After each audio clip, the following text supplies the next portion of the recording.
համագործակցելով ծագման երկրների հետ Էմանուելն առաջինն էր առաջարկել եվրոպական քաղաքական համայնքում այս մարտահրավերների քննարկման հնարավորությունը եւ դուք կառուցողականորեն ընդգծել եք եվրոպական ռազմավարական անկախության կարեւորությունը։ Ինչպես եք տեսնում եվրոպական ռազմավարական անկախության, ինքնավարության գաղափարը անվտանգային այս միջավայրում։ Եվ հարցս վերաբերում է մասնավորապես Հորմուզի Ջրանսկին, դուք այս հարցում իհարկե առաջնորդություն ցուցաբերել եք հատկապես Կիևի հետ եւ մենք տեսնում ենք թե Մերձավոր Արևելքում ինչ է տեղի ունենում, այնինչ տեղի ունենում ուղիղ ազդեցություն է ունենում Եվրոպայի վրա, ինչպես եք տեսնում այս իրավիճակի հետագա զարգացումը եւ ինչ մենք որպես եվրոպացիներ կարող ենք անել այս հարցը կարգավորելու համար։ Շնորհակալություն Նիկո, շնորհակալություն գործընկերներ եւ Նիկոլ, շատ շնորհակալություն մեզ հյուրընկալելու եւ այս Եվրոպական քաղաքական համայնքի գագաթնաժողովը հյուրընկալելու համար։ Ես կարծում եմ, որ երբ մենք խոսում ենք ռազմավարական ինքնավարության մասին, Մարկը շատ լավ ձևակերպեց դա իր ելույթում, որտեղ ներկայացնում էր ոլորտները կետարկետ, որտեղ մենք խոսում ենք ռազմավարական ինքնավարության մասին, որովհետև այստեղ միայն անվտանգության պաշտպանության մասին չէ եւ էներգետիկայի մասին չէ, այլև զբաղադրիչները առանցքային են, այդ թվում նաեւ պարենային ասպեկտները, բայց մենք պետք է խոսենք տիեզերքի, ինչպես նաեւ կիսահաղորդիչների մասին, որովհետև անհրաժեշտ է ապահովել կայուն ռազմավարական ինքնավարություն եւ պաշտպանության ոլորտում, որովհետև երբ մենք խոսում ենք օրինակ Կիսահաղորդիչների մասին, եթե դու կախվածություն ունես այլ երկրներից, ապա անհրաժեշտ է դիտարկել գլոբալ տնտեսության ինտեգրումը եւ մեր ամբողջական նորարարական համակարգը, որովհետեւ մեր ռազմավարական ինքնավարության ձևավորումը պահանջում է շատ ավելի մեծ կենտրոնացվածություն այն հիմնասյուների վրա, որտեղ մենք ունենք գերկախյալություններ։ Եվ իհարկե, նաեւ փոխանցած տարիների ընթացքում մենք փորձառեցինք այս գերկախյալության արդյունքները COVID-ի ժամանակ, երբ մենք խոսում ենք դիմակների մի շարք բժշկական միջոցների ինչպես նաև Ռուսաստանի պատերազմը Ուկրաինայի դեմ բացահայտեց մեր գազի Ռուսաստանի գազից ունեցած գերկախյալությունը։ Մենք փորձառում ենք մեր գերկախյալության ծանրությունը երբ խոսում ենք ամերիկյան հովանոցի մասին, մեր պաշտպանության եւ անվտանգության մասին, սա սենյակում գտնվող փիղն է, Մարկը խոսեց դրա մասին, որովհետեւ նա ավելի մոտ է զգում իրան եվրոպացիներին, քանի որ մենք միասնական ենք եւ հասկանում ենք, որ պետք է ավելի միասնական լինենք, որովհետեւ սա կասկածի կամ հարցականի տեղիք չէ, որ երբ մենք խոսում ենք այն մասին, որ իհարկե ամերիկյան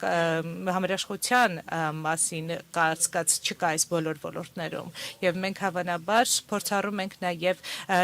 Չինաստանի նկատմամբ մեր գերկախյալության ճնշումը եւ հետեւաբար մեծ խնդիրը որ մենք ունենք այս պահին հետեւյալն է որ մենք ճգնաժամերից եւ պատերազմներից անդին մենք ունենք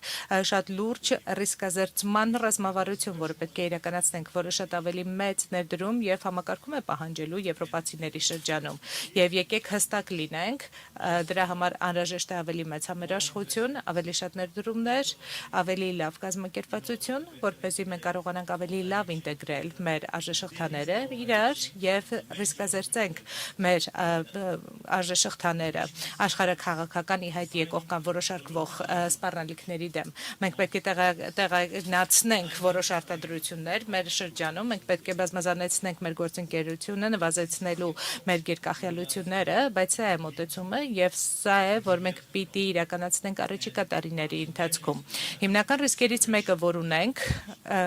առճակատումների արագացումն է հատկապես ԱՄՆ եւ Չինաստանի միջև ինչը կարող է շատ ավելի արագ ընթացքով բացահայտել այս կախյալությունները եւ մենք կհայտնվենք անկյունում այս ասելով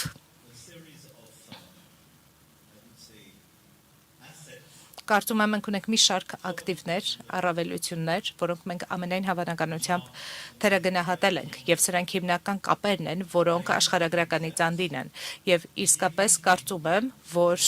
ժողովրդավարությանը ուղղված մեր հավատամքը, կանոնների վրա հիմնված աշխարհակարգը, ինչպես նաև բաց եւ ազատ առևտրի նկատմամբ հարգանքը, կլիմայի փոփոխության նկատմամբ հավատքը, նորարարության եւ լուծումների միտված մոտեցումներով ավելի սերտացնում է մեզ եւ որ բարձրացնում է մեր կանխորոշելիությունը այս օրակարգին արձագանքելու համար եւ սա շատ լուրջ առավելություն է ի հակադրություն շատ այլ ոչ եվրոպական դերակատարների նկատմամբ երբ դիտարկում ծոցի երկրները, ասիական երկրները, լատինամերիկյան եւ աֆրիկյան երկրներն նրանք ուզում են կանխատեսելի գործընկերներ ունենալ եւ երբեմն մեր շահերը կայուցայ համապատասխան չլինեն, բայց եթե մենք մեր օրակարգը իրականացնում ենք որպես կանխատեսելի, սա իմաստ կունենա։ Կարծում եմ, մենք շատ կարևոր դերակատարում ունենք նաեւ Հորմուզի ջրանցքի հետ կապված իրավիճակում եւ Ջորջյան մեզ հետ էր, երբ մենք կազմակերպեցինք մեր այս վերջին հանդիպումը, մենք շատ ասիական եւ աֆրիկյան երկրներ ունենք եւ ծոցի երկրներ ունենք եւ շատ տպավորիչ էր տեսնելու նրանց մասնակցությունը եւ նրանց օրակարգերի համաձայնեցվածությունը եւ կարծում եմ, որ վստահաբար մեզ վստահում է ԱՄՆ-ն, բայց մեզ հարգում են եւ վստահում են նաեւ իրանցիները։ Իհարկե մենք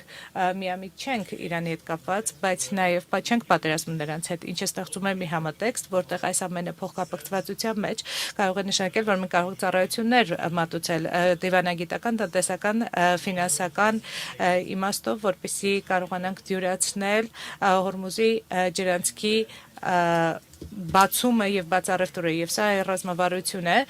որտեղ ացերշաբաթվա ընթացքում մենք ունեցանք Լոնդոնում հանդիպում եւ հիմա մենք այնպեսի իրավիճակ ենք, որտեղ մենք կարող ենք դյուրացնել այսպիսի բացումը, ինչը մեզ դնում է այնպիսի իրավիճակում, որտեղ մենք կարող ենք լինել վստահելի գործընկեր եւ կարող ենք ունենալ այս բաց ճանապարհը։ Ես իսկապես կարծում եմ, որ սա մեր առավելություններից մեկն է, բայց բացի դրանից ես կարծում եմ, որ մեր հետաքրքրությունը հետեւյալն է, որ մենք պետք է նվազեցնենք ռիսկերը տարբեր հաստատություններում, պետք է շարունակենք ամբողջական համերաշխության մեջ համակարգված լինել եւ Ուկրաինան ամենաթեժ թեման է, բայց պետք է միասնաբար աշխատենք այս օրակարգի միտված ռազմավարական ինքնավարության ձեռք բերելու ընթառաջ եւ կարծում եմ, որ վերջին մի քանի տարիների ընթացքում Հայաստանի հետ Նիկոլի տեսանկյունը շատ տպավորիչ է, եկեք ազնիվ լինենք 8 տարի առաջ ոչ ոք այստեղ չէր գա եւ այն փաստը, որ մենք այսքան շատ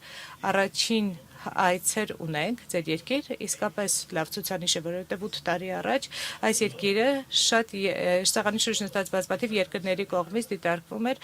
որպես Ռուսաստանի դե ֆակտո արմանյակ եւ Նիկոլը կազմակերպեց Թավշյա հեղափոխությունը եւ այն որոշեց ապառիսկայնացնել երկիրը եւ շահեց դրա արդյունքում եւ այն որոշեց, որ խաղաղությունը եւ Եվրոպան